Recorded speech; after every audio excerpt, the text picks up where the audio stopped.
reality presented by the Prime Minister in this debate. Because it seems like they have a giant pot of money that will give everyone their fantastic dream house. It seems like they have this twisted idea that the single most important thing for a person is to be able to customize their living space so that they can have it exactly how they want. That doesn't recognize that governments have limited financial capital, have limited abilities, and must prioritize the most fundamental needs of their people before going off on wild and ridiculous flights of fantasy. I want to have a look at 3 points of rebuttal before I move on to our case. Firstly, I do want to have a look in more detail at the role of government and how their model would actually work. Secondly, I want to look at the idea that ownership is key to people's self-actualization in society. And finally, I want to have a look at this rant against capitalism that seemed to be proposing communism or something ridiculous instead.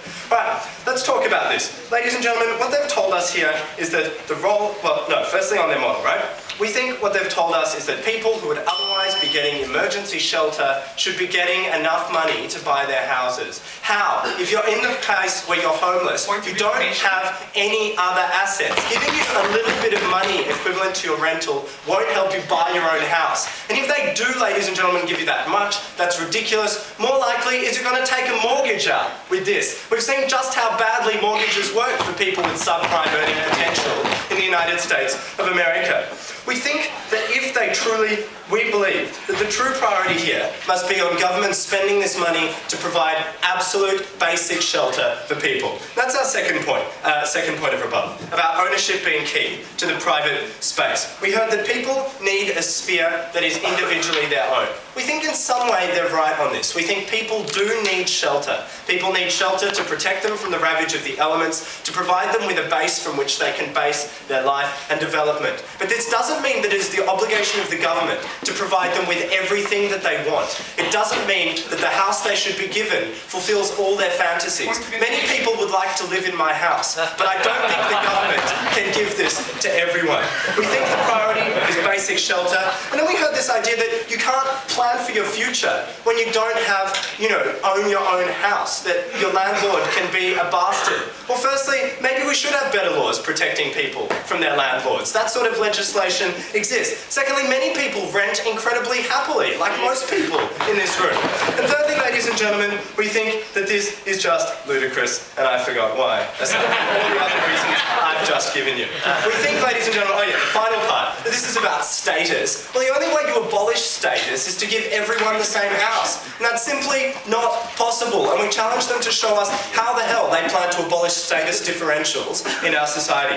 The final point was this rant against capitalism, and then in slightly more nuanced levels, some capitalist problems and markets. Well, firstly, ladies and gentlemen, it seems like unless they want to come out here and propose a total wealth redistribution, we don't see how they can finance any of this. And then what they told us is that housing and capitalist markets lead to inflation in housing prices. And I'll show you in my first point, we think the exact effect of this policy is to inflate the price of housing, to make it harder for everyone, because when you start putting more money in the hands of people to buy, builders know that, and they charge more for houses. Secondly, we heard that people need assets in order to borrow. Firstly, we say most people in this room can get loans because they have future earning potential, because we have intellectual capital. You don't need physical assets in order to get a loan. Secondly, we think there are many other types of assets besides housing, and we point to subprime mortgages as a great example of where housing assets were a particularly bad asset to be leveraging on. And finally, in terms of boosting boom and bust cycles, well, it was US policy that tried to increase home ownership in a very similar way, that led to more people taking out mortgages and has led to the current financial crisis we're in. Shengwu, go. Well, our point is not that communism is better than capitalism. Our point is that the only morally tolerable sort of capitalist society is one where everyone owns assets and therefore shares in the benefits. No, Shengwu, we believe that the only tolerable capitalist society is one where people's most fundamental needs are looked out for by the state, and where they are provided with the minimum necessary to exercise their own choices and make their own life. That is completely different from giving people everything that they ever wanted.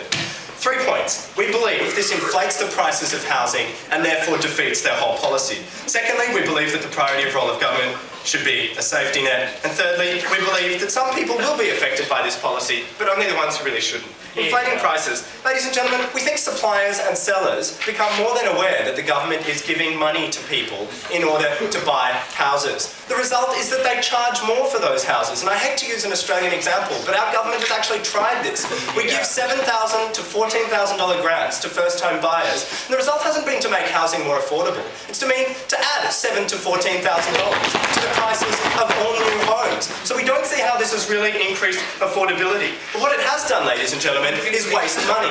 It's wasted government money and taken that money away from the essentials. And that's my second point, ladies and gentlemen, about the priority of the role of government. I've already covered this in a lot of detail, but we believe that the priority here for a government in any society has to be to provide you with the bare minimum that you need in order to make your choices. We provide education not so that everyone can get a PhD, but so that everyone has up to secondary school education, the level of numerical and mathematical literacy that they need in order to be able to make their own way through society.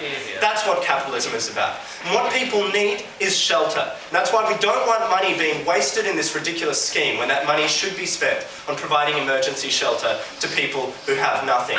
We don't think the priority here is on all of that. The priority must be on essentials. So we think the government has a lot to do in fixing those essentials. That's why a lot of people are homeless in the developed world, because the government hasn't got enough money to provide all the people with nothing, even basic emergency shelter. We don't want to talk more, right?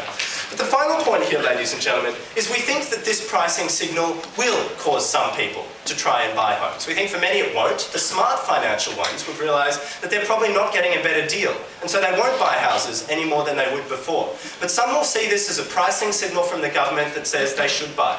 Those who don't understand that the net price at the end of the day is pretty much the same.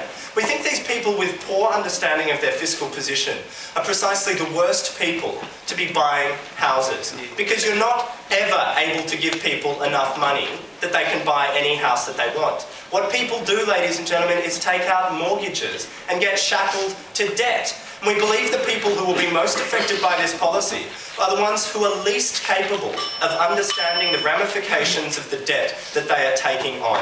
And that is the subprime mortgage crisis in the United States of America. People who took on debt who were not capable of understanding the true ramifications. When their assets began to plummet, they ended up losing everything, ladies and gentlemen. We believe the government must be smart. We believe the government must provide essentials. We believe the government must accept reality. Thank you.